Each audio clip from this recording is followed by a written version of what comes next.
We provide you the platform to turn your dreams into reality. Give wings to your aspirations with KR Mangalam University.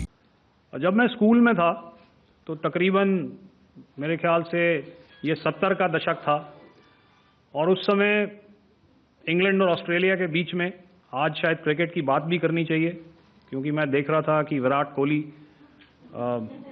ने test cricket से retirement ले ली।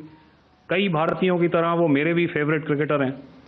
तो 70 के दशक में Australia और इंग्लैंड की फेमस एशेज सीरीज चल रही थी और उस समय ऑस्ट्रेलिया के दो बहुत तेज़ गेंदबाज जो कि क्रिकेट हिस्ट्री में बड़ा उनका नाम है, जेफ थॉमसन और डेनिस लिली, उन्होंने अंग्रेज़ी बैट्समैन और उनकी बैटिंग लाइनअप को तहस नहस कर दिया था। और ऑस्ट्रेलियंस ने उस समय एक कहावत निकाली थी, that from ashes to ashes and from dust to dust, if Thommo don't get here then Lillee surely must. और अगर आप इस लेयर को देखें तो आप समझ जाएंगे कि मैं आपको क्या बताने की कोशिश कर रहा हूं। तो अगर आप सारे सिस्टम्स को पार कर भी गए तो आपको फिर भी एयरफील्ड या लॉजिस्टिक इंस्टॉलेशन या जो भी चीज़ को आप टारगेट कर रहे हैं उसमें पहुंचने से पहले कोई ना कोई इस लेयर्ड ग्रिड का सिस्टम ज़रूर गिरा देगा। जो दुर्दशा कल आपने पाकिस्तान एयरफील्ड्स की देखी और शायद आज भी एयर मार्शल भारती की प्रेजेंटेशन में, हमारी एयरफील्ड्स हर प्रकार से ऑपरेशनल हैं। यही नहीं, पाकिस्तान के ड्रोन्स और वेपनाइज्ड यूएवीज से की गई हमलावर कोशिशें भी इस ग्रिड के कारण नाकाम हुई और जो बचे कुचे ड्रोन्स थे उन्हें हमारे शोल्डर फायर्ड हथियारों से मार गिराया गया। मैं यहाँ पर अपनी बॉर्डर सिक्योरिटी फोर्स की भी सराहना करना चाहता हूँ। उनके डायरेक्टर जनरल साहब से लेकर बॉर्डर पर तैनात बीओपी पर पहरा देने वाले आखिरी जवान भी हमारे इस अभियान में बढ़ चढ़कर शामिल हुए और बहुत बहादुरी से उन्होंने हमारा साथ दिया। उनके काउंटर अनआर्म्ड सिस्टम्स भी हमारे इस मल्टी टियर्ड एयर डिफेंस ग्रिड का हिस्सा थे, जिसके कारण पाकिस्तान की नापाक हरकतों का विनाश किया गया। जब मैं स्कूल में था तो तकरीबन मेरे ख्याल से ये 70 का दशक था और उस समय इंग्लैंड और ऑस्ट्रेलिया के बीच में आज शायद क्रिकेट की बात भी करनी चाहिए, क्योंकि मैं देख रहा था कि विराट कोहली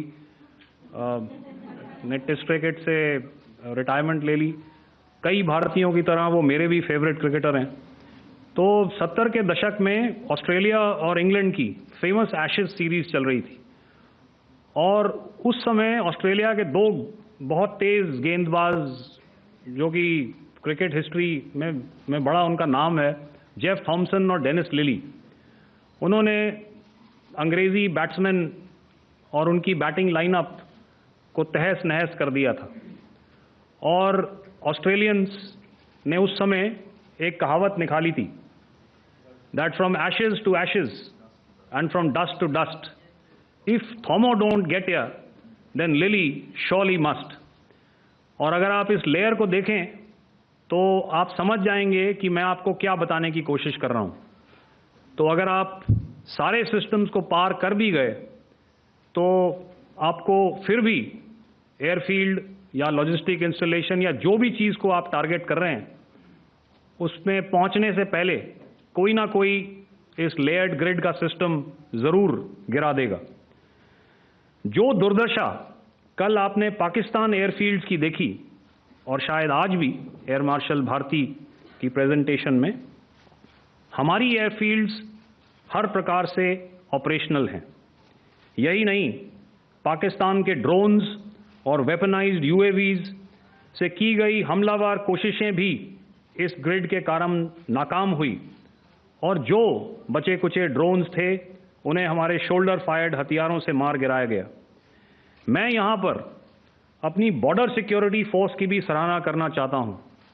उनके डायरेक्टर जनरल साहब से लेकर बॉर्डर पर तैनात बीओपी पर पहरा देने वाले आखिरी जवान भी हमारे इस अभियान में बढ़ चढ़कर शामिल हुए और बहुत बहादुरी से उन्होंने हमारा साथ दिया।